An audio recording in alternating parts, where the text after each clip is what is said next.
Après la célébration du 22e anniversaire de la fête de la jeunesse à Dabola, le ministère des Jeunes s'engage sur d'autres chantiers en faveur des jeunes. Ce vendredi, au Palais du Peuple, représentants des départements ministériels, des structures, des ONG et d'autres réseaux de promotion des activités de jeunesse étaient mobilisés pour la validation du programme national d'appui à l'emploi des jeunes. Il s'agit là de faire des propositions susceptibles d'accroître les opportunités d'emploi en direction des jeunes. Le document de programme qui nous est proposé aujourd'hui apparaît comme une réponse appropriée aux nombreuses questions soulevées par les journées de concertation sur l'emploi des jeunes.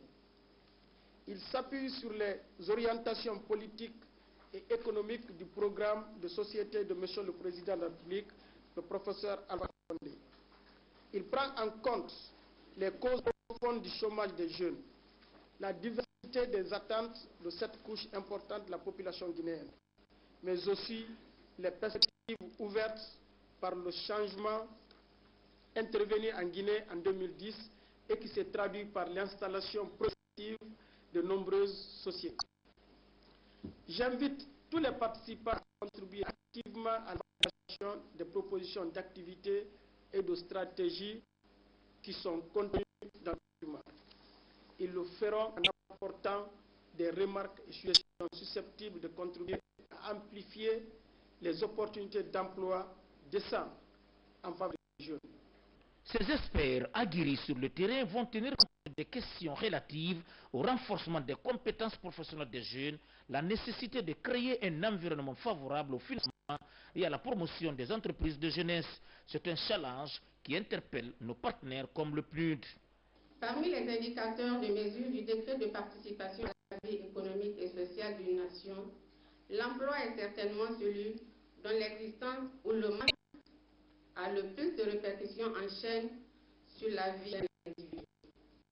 Or, il n'est un secret pour personne que la situation de l'emploi et du chômage pour les jeunes est réellement préoccupante, notamment dans les pays en développement, où vivent près de 90% des jeunes. À l'instar des autres pays africains, la Guinée ne fait pas exception et tout laisse à croire que nous sommes en face d'un phénomène beaucoup plus structurel que conjoncturel. L'emploi chronique et le chômage de longue durée peuvent porter atteinte à l'avenir professionnel des jeunes et entraîner des comportements atypiques. Il le laisse au découragement, le comportement du jeune devient antisocial et la violence et l'instabilité qui en résultent sont autant de facteurs susceptibles de remettre en cause la paix et la quiétude sociale. La vision du professeur Alpha Condé est celle d'une Guinée émergente abritant une société sur le chemin du progrès. Et pour atteindre ce chemin, avec en plus la lutte contre la pauvreté, il faut aussi l'insertion socio-professionnelle des jeunes. La promotion de l'emploi des jeunes est un enjeu majeur pour nous, comme pour la plupart des gouvernements du monde.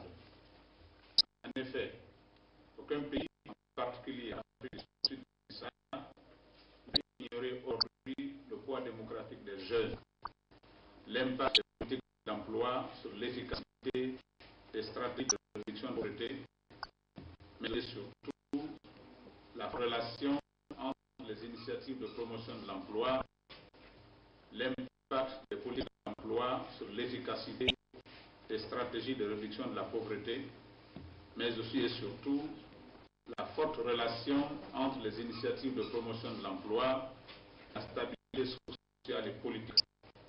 C'est pour cette raison que la question de l'insertion socio-professionnelle des jeunes préoccupe au plus haut point le président de la République, le professeur Alpha Condé et son gouvernement. La première étape de cette la mise en œuvre de cette volonté politique a consisté à jeter les bases d'une véritable croissance économique du pays, car sans une croissance forte et durable, on ne peut véritablement envisager la création d'emplois décents. Les courageuses mesures macroéconomiques mises en œuvre depuis près de 2 ans ont pour objectif de stimuler cette croissance, favoriser le décollage de l'économie guinéenne.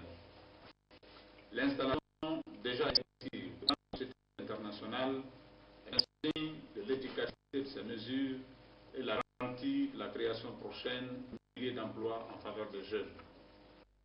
Le président de la République a initié une autre série d'actions à effet immédiat pour permettre aux jeunes et aux femmes de Guinée d'accéder aux revenus et de développer des activités génératrices de revenus. La mise en place d'un fonds de 130 milliards participe de cette volonté politique d'accroître les opportunités d'emploi indépendants en faveur de ces couches vulnérables. D'ores et déjà, je puis vous rassurer de l'intérêt qu'attache le président de la République, le professeur Alpha Condé, à tout ce qui concerne l'insertion sociale et économique des jeunes. Au sortir de cet atelier, nous nous engageons non seulement à partager vos propositions avec l'ensemble de nos partenaires, mais aussi à contribuer à leur mise en œuvre effective. Ce engagement de Mohamed Seydou Fofana sous la figure du professeur Alpha Condé exige l'implication de tous les acteurs concernés par la recherche des solutions à l'épineux problème de l'emploi des jeunes en Guinée. La réactualisation des tests réglementaires de l'éducation vient de faire l'objet d'un atelier qui a regroupé plusieurs cadres venus des différents services de l'éducation. Durant 3 jours, ces acteurs ont passé au peigne fin l'ensemble des tests qui régissent le secteur de l'éducation dans notre pays. Compte rendu, Amadou Touré. Le slogan « L'école guinéenne vers l'excellence » ne saurait se traduire en actes concrets que lorsqu'on réactualise les textes qui régissent son fonctionnement. C'est du moins l'ambition qu'affichent les autorités du ministère de l'enseignement préuniversitaire et de l'éducation civique en organisant cet atelier portant sur la réactualisation des textes réglementaires de l'éducation. Parmi les 47 participants présents figurent les représentants des départements en charge de l'enseignement du Mali, du Sénégal et de la Côte d'Ivoire. Ils échangeront pendant 3 jours avec les cadres guinéens les expériences nouvelles de leur pays dans le fonctionnement de l'enseignement-apprentissage dans la sous-région ouest africaine. À la lumière d'un constat tiré de l'examen d'une quarantaine de textes réglementaires, le présent atelier représente une occasion pour procéder à une analyse minutieuse des textes soumis à votre réflexion afin de déceler des insuffisances et apporter les amendements qui s'imposent. Il s'agira aussi de proposer de nouveaux textes en adéquation avec les nouvelles créations et mesures à la hauteur de nos ambitions de qualification de l'école guinéenne comme prévu dans le programme de société du président de la République, le professeur Alpha Condé. C'est sous la présidence d'honneur du gouvernement représenté par le ministre d'État à l'énergie et à l'environnement, la rencontre de l'INRAP a permis à Elhadji Papakoli Kourouma de saluer les réformes dans le secteur de l'éducation. Il est aisé de comprendre, même de voir, qu'une performance remarquable qui a été enregistrée en si peu de temps dans le domaine du pré-universitaire et de l'éducation.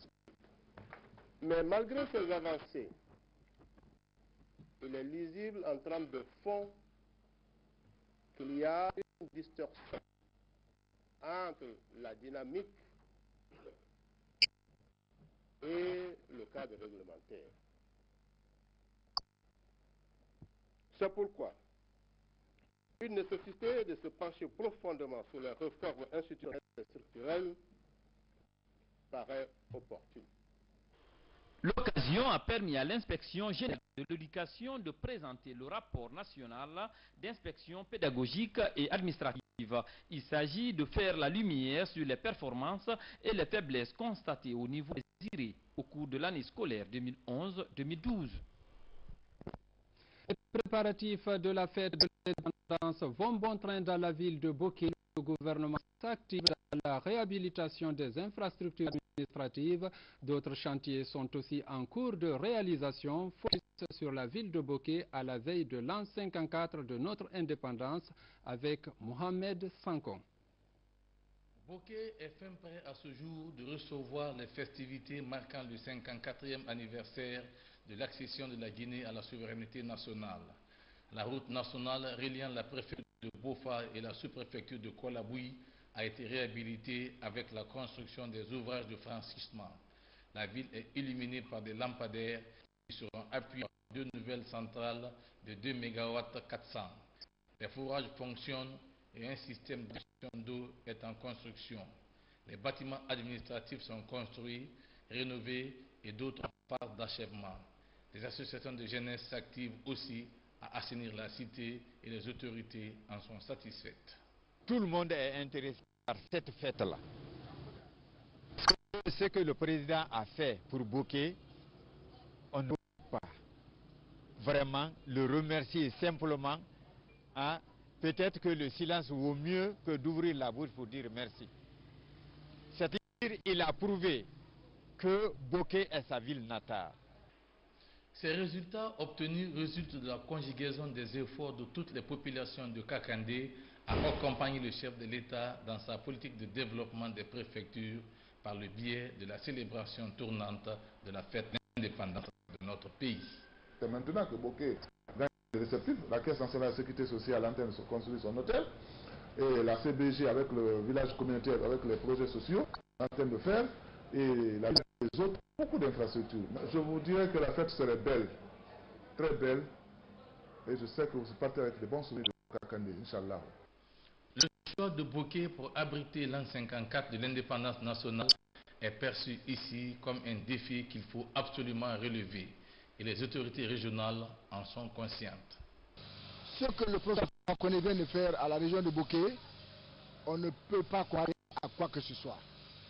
D'abord, le fait que le 2 octobre 2012 soit fait ici à Bokeh, pour la première fois dans l'histoire de notre pays, qu'on délocalise une fête nationale à l'intérieur de Guinée, et Bokeh a eu le privilège d'habiter la fête, c'est vraiment une chance, c'est vraiment un bonheur, c'est vraiment un mérite pour Bokeh, parce que c'est ce Bokeh-là qui a vu naître le président de la République.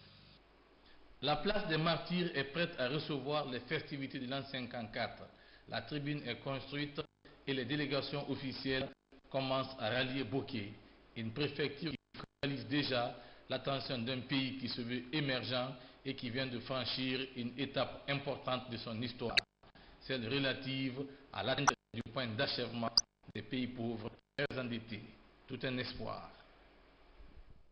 Le 2 octobre sera célébré à Bokeh dans 48 heures. Le gouvernement s'intéresse actuellement au niveau d'avancement des travaux. Le ministre d'État aux Travaux publics est allé s'enquérir du niveau d'exécution des chantiers. Baousman a profité pour galvaniser les ouvriers évoluant sur les différents chantiers. Reportage Fatoumata Samora.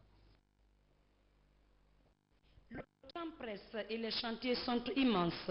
Pour être au rendez-vous du 12 octobre à Bokeh, les ouvriers travaillent 24 heures sur 24. L'on constate une avancée significative, notamment la route Bofako-Laboui. Les 96 km de tronçons sont reconstruits. Sur ce axe routier, des ouvriers de Henan-Chine sont présents. Ils effectuent le marquage lumineux de la chaussée. 90% des travaux. Selon le marché, on a jusqu'à la fin, mais les travaux sont terminés.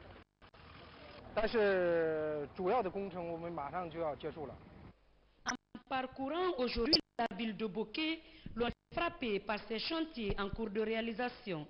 De la résidence du gouverneur au village communautaire, en passant par la et maison des jeunes. Quant à la voirie urbaine, les 10 km octroyés à Kakandé sont retracés bitumés. Où circuler est devenu agréable.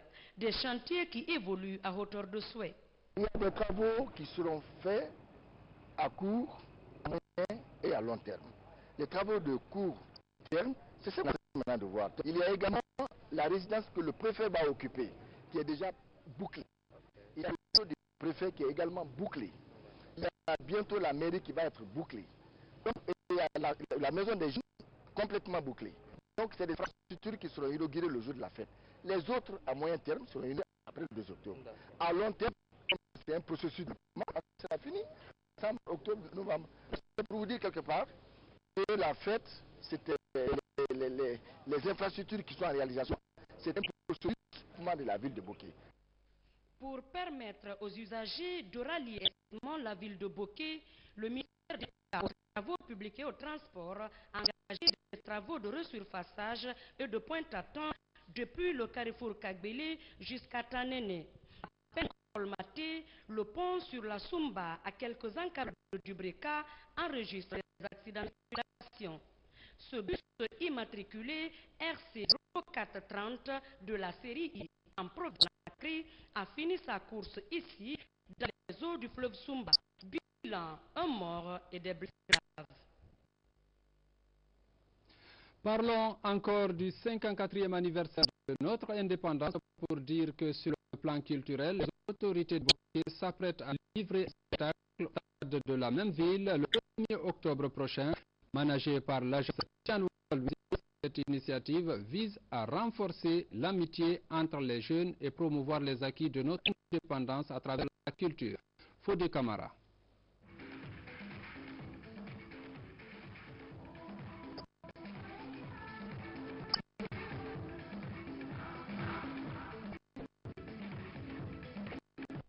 Le compte a commencé le 1er octobre au stade de Bokeh, qui s'affûtent vont ouvrir le bal des festivités du 54e anniversaire de l'indépendance. Le concept Africa Live va réunir sur un même podium des artistes venus des coins des 4 régions naturelles de la Guinée.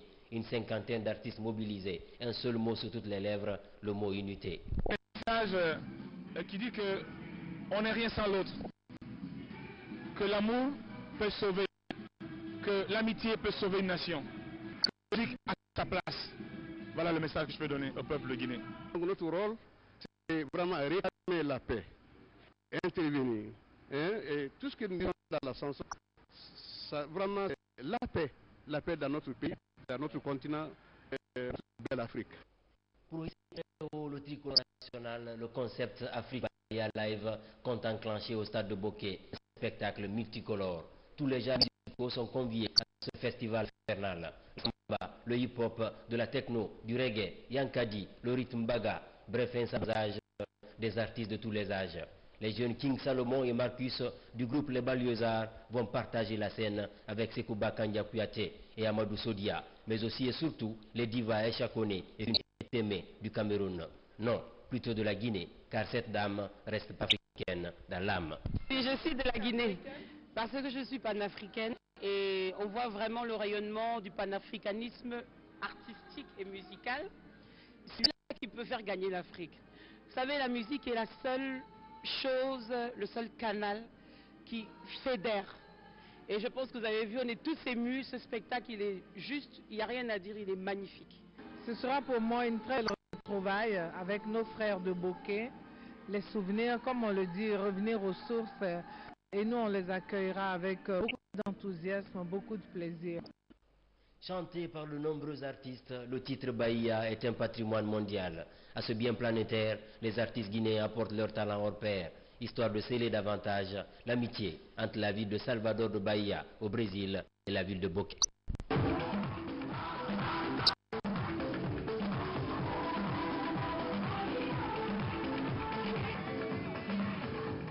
Par cette ambiance, sans aucune fausse note, le temps donné pour le 54e anniversaire de la fête de l'indépendance. Ce concept